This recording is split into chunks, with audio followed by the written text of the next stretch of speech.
I'm Walker&Williams, and today I have the absolute pleasure of being here in Davos 2024, and I'm with Eric Piscini, the Chief Revenue Officer of Swirlds Labs. Hi Eric. Hey. How are you? Good, thank you for having me.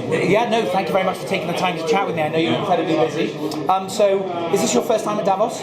Second time. Second time, yeah. Okay. First time with Hedera though, right? First time with Hedera, yeah. First time with Hedera, and how are you finding it? Oh, I love it. I mean, the connection, the energy, access to the right people at the right time is fascinating. So tell us a little bit, because not too many people know exactly you, because you're quite new, aren't you, to Swirlds Labs. So do you want to introduce yourself, kind of give your background a little bit? Sure, yeah, thank you for that. So I've been in blockchain for about 10 years. I was with Deloitte back in 2013, and I started the blockchain practice for Deloitte before the word blockchain existed. So we grew that practice with many of us at Deloitte. And then a few years later, I left to start a startup in blockchain still, in supply chain. And a few years after that, a friend of mine asked me to join IBM to build yet blockchain solutions again, but this time in healthcare and life sciences. And then 2 years ago, we decided that we have to leave IBM. Yeah. And so we left IBM a few years later. And March of last year, I joined Mance and Lehman, the founders of Hedera, at Swirlds Labs to drive both operation and revenue and kind of mature the organization to the next level and build new solutions, which we are very excited about. Okay, that's interesting. That first of all, that companies like Deloitte then are not only aware of the technology, but they are actively looking to engage with it. Because they're not too public about that, are they, particularly? We were. When I started, we were very, very aware of the impact to our clients and to ourselves, and we were very active in the ecosystem, driving activities and explaining to people what it is. So back then, I was actually very visible in the market. I was talking to a lot of journalists and media. Oh, really? That was 14, 15, 16. Yeah. And we were everywhere. And we were kind of the first big ones to invest, right? Then IBM came along with us, and then together we did a lot of things. And then, after that, everybody got into the blockchain wagon and decided to jump. So were you aware of Hedera before joining Swirlds? I was. So I've known Mance and Lehman since 2018 when they started publicly the network. I was actually in New York when they announced Oh, really? Yeah, I was at the PlayStation Theater, right? I don't know if you were there. But, no, I wasn't, no. Yeah, so I was there, I was in the room, and I was like super excited about what they were doing. But then, then I didn't track much of what they were doing. I was in touch with some of the people on the team, but always very attracted by the focus on enterprise and the fact that they were building around all those organizations that you see here on the wall, which are large enterprise, putting their brands behind the network and coming up with a very unique governing structure. Scale. Scale is key. Scale and credibility, right? Yes. And to me, that was very important to be successful in blockchain. So that's why I decided to jump and come with them and enjoy and get involved with the team. It's been great so far. Yeah. Why do you think the governing council, and I agree completely by the way, but why do you think the governing council is such an important and unique proposition for Hedera? You're saying there, it's so important to have these brands, and why is that? What's the difference? Today the perception in the world about when you think about blockchain, most people think about crypto, right? And so when you go to them and you say, we are a blockchain company, we are a layer 1 company, but look behind me, who are the companies working with us, not just using our technology, but running the technology with us. And when you see those names, people are like, oh, okay, you are different. You are not a crypto company. You are a business company. With everybody is telling us, we are the adults in the room. Yes. We are. And being here at Davos is an example of that. Everybody agrees that we are the adults in the room when it comes to blockchain. Yes, it's getting people to understand that it's a technology. It's something to be built upon. Correct. It's not the end use case that is JPEGs or whatever it might be, pump and dumps and all that kind of stuff that came early. Yeah, the value is not, so we are focusing on creating value not by using HBAR and crypto. We are focusing on creating value on changing supply chain, carbon credits, financial systems, rewiring business processes, right? Those are very long-term value creation activities as opposed to a short-term activity on trading crypto. And I think when you say that to people and they look at us, they're like, oh, okay, that's a different technology than the one I thought about, which was crypto technology. Yes, okay. Yeah. And so you're the Chief Revenue Officer for Swirlds Labs. Yeah. What does that mean? What does your job entail?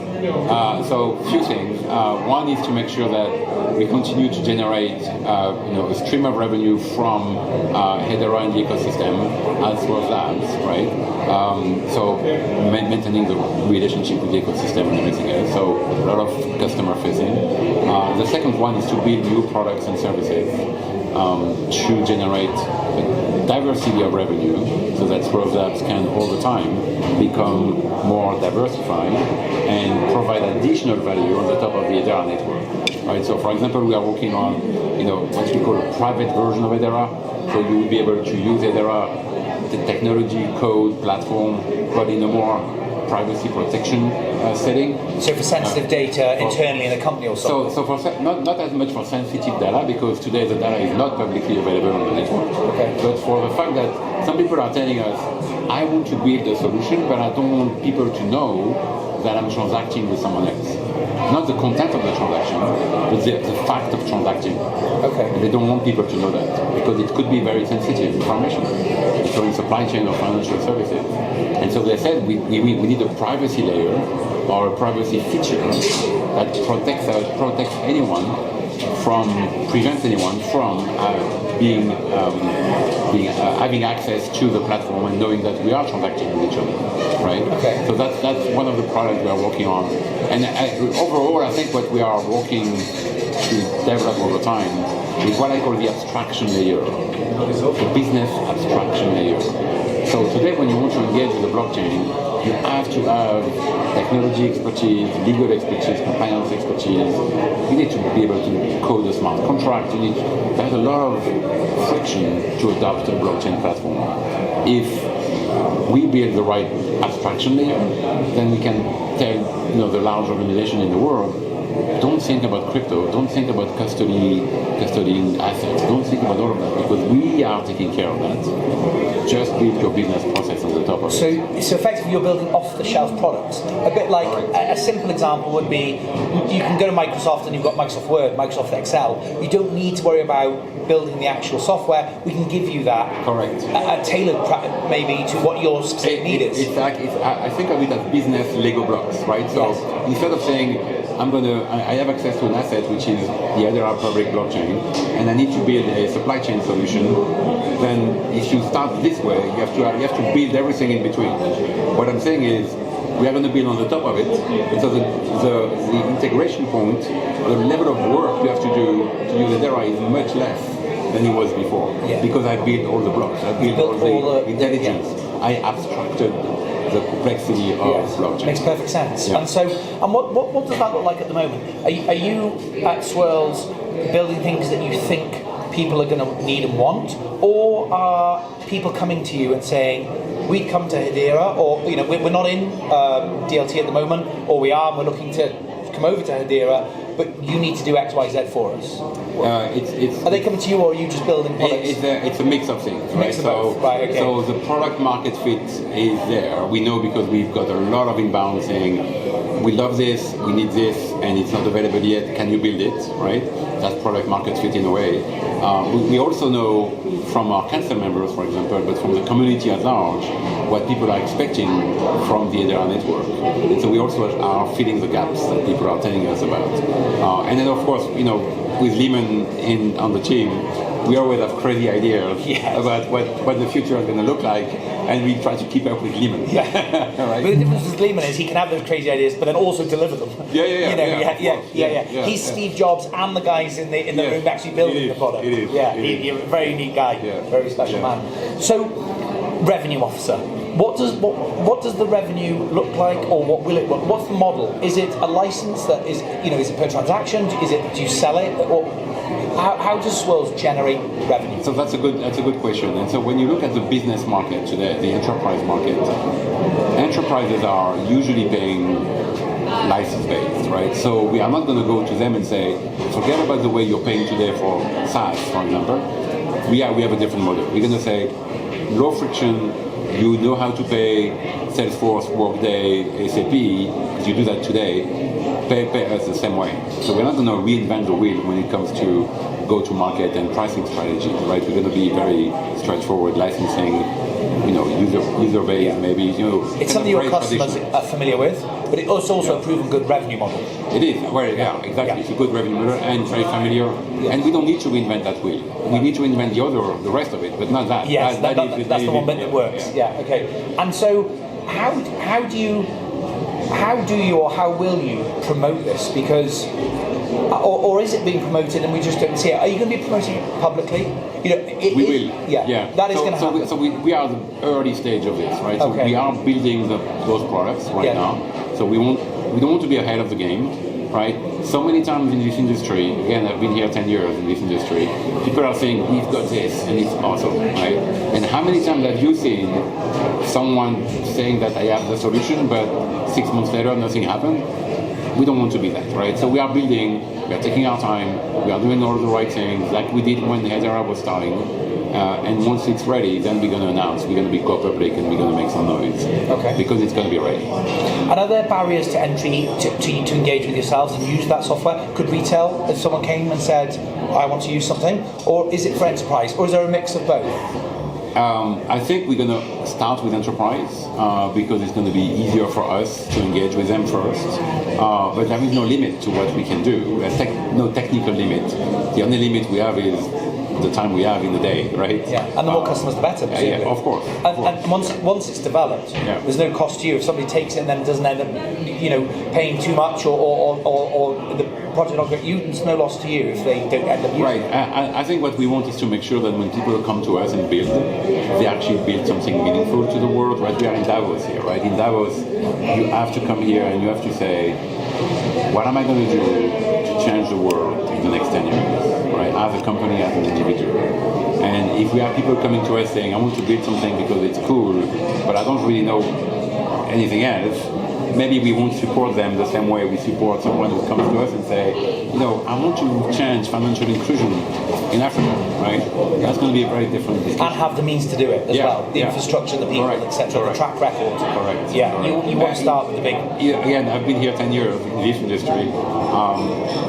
When I started, I said we have a responsibility as leaders, as technology leaders, to bring that technology to the world in order for the world to be better, right? And if we cannot do that, if we fail, then not only we fail as individuals and as companies, but we are failing for the rest of the world. And it's a big failure if you don't do that, right? It is. So decentralization, access, financial inclusion, access to technology, that's really, really important.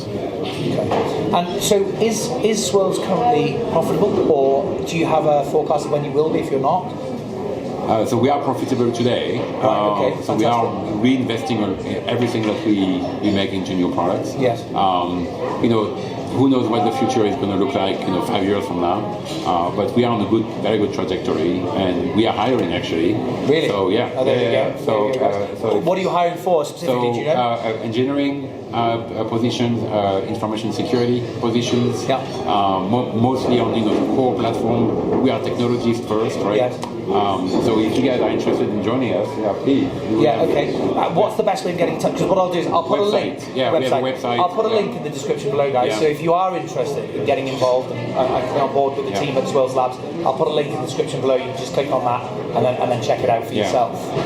Where do you see Hedera? Is Hedera, in terms of market cap, is it top 10, top 5, top 20? Once the market matures and settles, where do you see Hedera as in terms of adoption and? So when you say Hedera, you mean HBAR? I mean Hedera, the company, and HBAR, yes. Yeah, because I think it's two different things in a way, right? So HBAR is, you can look at the market cap of HBAR and the other cryptocurrency and say, okay, we compare each other every day. Yeah. I don't look at that much, right? What I do look at is who is actually building business solutions on a blockchain platform today. Where does that happen? Who is building? Why are they building? What is their business case? So if you look at it this way, I want Hedera to be the main blockchain where everybody builds supply chain, stablecoin, CBDCs, carbon credits. I mean, all of those big anything transparency, the whole thing, yeah. Yeah, and if the value of each bar goes up, good. If it doesn't, good as well. That's not what we are focusing on, right? Okay. We really want adoption of the technology. And that's kind of, in my world, they reflect each other. Yeah. The bigger Hedera, the bigger the adoption. Yeah. You'd like to think that is reflected in the token. We were talking about that the other day. We were saying, okay, where do you start? You start with the value of each bar and then try to improve that, or do you start with the value of the network and the side effect is the value of each bar goes up? And that's where we are. We are on the second camp. Well, the answer to the question, and so far it's proving out true, that the right way of doing it, I believe, is the way Hedera is doing it, because time is on your side. Yeah. Whereas a lot of projects who've done it the other way, big announcements, like you say, not much happens, a lot of price action and all that stuff. Correct, yeah. But then people get bored of waiting. And actually, a lot of them, I think, in time to come are going to fall away.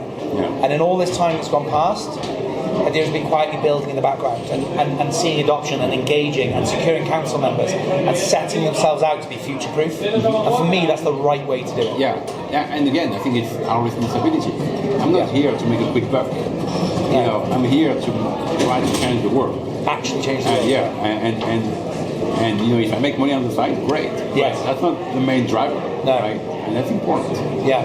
Okay. But you've been the chief revenue officer. You've got to keep the lights on too. Yeah. So it's about keeping that balance, isn't it? And when I think of revenue officer, I think of making sure that the team that we have today continues to grow, continues to build something meaningful, and for that they need revenue, they need income. We need money to do that. So the revenue is a way to continue to grow. It's not an end. It's a mechanism to get the value of Swirlds Labs and Hedera to continue to grow. Is there anything you're working on at the moment that you can talk about, that you're excited about at Swirlds? I think it's tricky to do that today because I don't want, as I said earlier, I don't want to be ahead of, No, I get it, but I thought there might be something you might be able to touch on. You don't have to give specifics, but no, you're okay, that's fine. I think it's all about this abstraction layer. So when you think about how do you engage with Hedera today, what I can tell you is going to be easier tomorrow, right? It's going to be easier because we're going to remove the need for you to custody assets, for example, to engage with the platform. We're going to remove the need for you to understand how to build smart contracts. So all of those things are going to be abstracted, and then you can say, now I want to build what we built for Hyundai and Kia, for example, on tracking carbon footprint of a car. That's what I want to do from my company, and you have all the tool sets, all the Lego blocks, like I said earlier, to be able to do that without the complexity of crypto. For me, I think just my experience, one of the things that most of the community that I engage with, particularly in retail, is the wallets. Because most things you do require a wallet. And the seed phrase and all that kind of stuff. It's just such a barrier to entry for so many people. It is. That if we could do something, I say we, if you could do something that really made that more Web 2, no code, no, that would be Yeah. that would be a game It's a changer. fine balance. A very fine balance. Because if you go too far into a Web2 experience, then you re-centralize everything. Yes, sorry, I didn't mean I meant more by the UI, the user interface. Yeah. and So the UI has to be there. Yes. That's for sure, right? Yeah. And so I always say that the main challenge of adoption is UI. And it's funny because when the ETF came out, were approved, Yes. think of that as a better UI by people. Yes. That's all it is. You're absolutely right, yeah. That's all it is. It's a better different way UI to have by exposure to people. Bitcoin. Yeah. It's a better UI. Yeah, you're absolutely right. Yeah. How do you think that's going to, that's an interesting point you raised there. What effect do you think that's going to have on the wider crypto market, if any? I think it's going to have a significant impact because one, you open a new market. People now are saying, before I didn't engage with Bitcoin because it's too hard. I was too risky. I didn't know how to do it. Yeah. And I You gave don't up. know who you're dealing with. Now I'm just going to call up my broker and say, I want this, and I'm going to go get it. Yeah. And I can sell it very quickly if I want you to, right? Yes. So that's super easy. So you remove all that friction. So you bring a new set of investors into the fold. Huge impact, right? Number one. What is that impact though? So these investors come in, Yeah. they've now got some exposure from Bitcoin and hopefully they have a great experience, they do well. Yeah. How does that help the rest of the ecosystem? Is it the overflow? What happens, do you think, in your mind? So I think it makes people more comfortable with the technology. Okay. And it also makes more people more curious about learning more. Yeah. So a good portion of them, at some point, I suspect, are going to say, I'm paying a fee to this broker. Maybe I should actually buy Bitcoin directly and not pay that fee anymore, right? And so I think they're going to become more comfortable with engaging with the crypto directly, which is beneficial for the entire industry. Yes. So that's, I think, one dimension. I think the other dimension is the fact that people are going to say, if those big brands, Fidelity and all of that of the world, and BlackRock of the world, are saying we are building products in crypto, they're going to say, okay, now it's actually a serious technology. People adopt that. Now I should consider that for building my own solution on it, and they're going to actually build. Yeah. Right? And it's not just using the crypto, it's actually confirming that building platforms on blockchain is a good thing. Do you think with everything that you're doing to help adoption effectively, do you think that things will continue to relatively slowly get better and better every day? Or do you think there'll be a tipping point where we just see mass adoption? Do you think it'll be a gradual thing, or do you think there'll just be a point where something happens, that layer of products gets filled, or something happens where we see mass adoption? I don't see a breaking point. I don't see an event triggering a massive adoption one day. No. I don't see that. Maybe I don't see it, and it's going to happen. But one huge use case for example. I don't see that. No, that's not okay. I don't think we're going to have a ChatGPT event in blockchain, right? Exactly. Great example. I don't think we're going to see that. But I think it's going to be a progressive evolution and adoption over time, right? I think so. Because that you make a great point there about ChatGPT. Even my mum knows very little about AI, except she's had exposure and had fun with it because of that one moment. That was the one moment. Yeah. Where AI has been around for a long time, but now it's the new buzzword. Yeah. And it was that one turned it on, and the world went nuts. I don't see it, but You don't see that. But maybe absolutely. I've been surprised before, so Okay. I'd love to be surprised. And I can tell that you're genuinely, authentically excited about Hedera, Swirlds, and what's going on. And it's really encouraging as an investor, as a witness to what's going on, a participant, as a sort of standby witness to it, if you like. It's really good to see that the people who are in. I haven't met anyone yet who works at any of the HBAF Foundation, the Hashgraph Association, that isn't there because they want to be. It's not a job. Oh yeah, no. These are people who could get jobs anywhere. Yeah. They've got, much like yourself, they've got fantastic CVs. Yeah. They want to be there because they believe in the mission. Oh, definitely. And that's really encouraging. We believe in the mission, we believe in the people, we believe in the impact. And the technology too. Of course. We haven't talked about the technology. No. Yeah, the technology is pretty awesome, right? Yes. The technology with, and everybody knows on this activity here, but technology with the low fee, the fixed fee in dollars, the governing council, all of that is a very, very unique value proposition.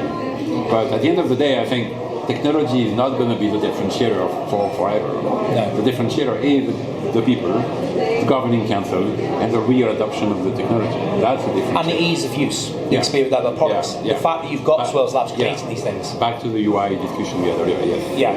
ABF or ABFT, most people don't understand the difference and all don't care. No. As long as it's good enough. No. And that's actually something I touched on in previous videos about, I think the biggest risk to Hedera would be good enough. Yeah. Platforms that have better user experiences, better branding or advertising or whatever it might be. The technology doesn't touch Hedera. It's good enough. Is it energy? Is it 10 times better than Visa? No, but it's 2 times better than Visa. Well, that's good enough. That's the risk. So you're absolutely right. It's so good to hear that you're making the barrier to entry far, far lower for corporations, retail, everybody. Fantastic. And I think the mix of the team that we have at Swirlds Labs, and by extension with the rest of the ecosystem, is a good mix of balance. So we have very excited people about the technology, very strong people with security background and very, very strict development processes. We have people in business, people in compliance. So we are doing the right thing, and we have the right balance of energy, right? And some legitimate geniuses as well, which helps. Fantastic. I don't know. I only know of one. Thank you very much. We might. Of course. No, it's an exciting time. Very exciting. I was chatting with an old friend who's building also in blockchain, and I was trying to convince him to build on Hedera. And I said, it's amazing that we live right now, because we are going to see major things in the next 10 years that our parents, and even our kids, might not have a clue, because they would be living in that world and not even realize the evolution. There may be things taken for granted. Because it's going to become so integrated into everything that we do, into the fabric of life. But we are seeing the evolution. We are seeing the transformation. The invention of the internet. Which is awesome. Or the industrial revolution, or whatever it might be. And it is that exciting. It is. And you can actually feel that buzz in the air. Well, that was unique for that, right? You always have that discussion, regardless of where you are. You may be waiting in line to get to the next event, and you chat with someone, and then you're like, oh my gosh, this is awesome. This is an amazing interaction I just had. And it's very unique to Davos. Very, very unique. Indeed. I think it's great that Hedera is here, because this is almost Hedera's home, isn't it? The governing council, it's their peers, it's everything. And I'm very excited when I think about the conversations that I'm not privy to that are going on. Hedera-eccentric conversations that are going on. It's very exciting for the future. Is there anything else you want to touch on before? Because I know how busy you are. No, nothing I can think of. It's good to connect, it's good to catch up. Very good. Well, thank you so much for your time. Thank you, Eric. much. All right, guys, that was so amazing, wasn't it? Eric, what a fantastic guy. You can really feel and see the passion that he has for what he does. So I think we're in really safe hands, and it's really good to touch on and learn a little bit about Swirlds Labs. So thanks ever so much for watching. I'll see you soon.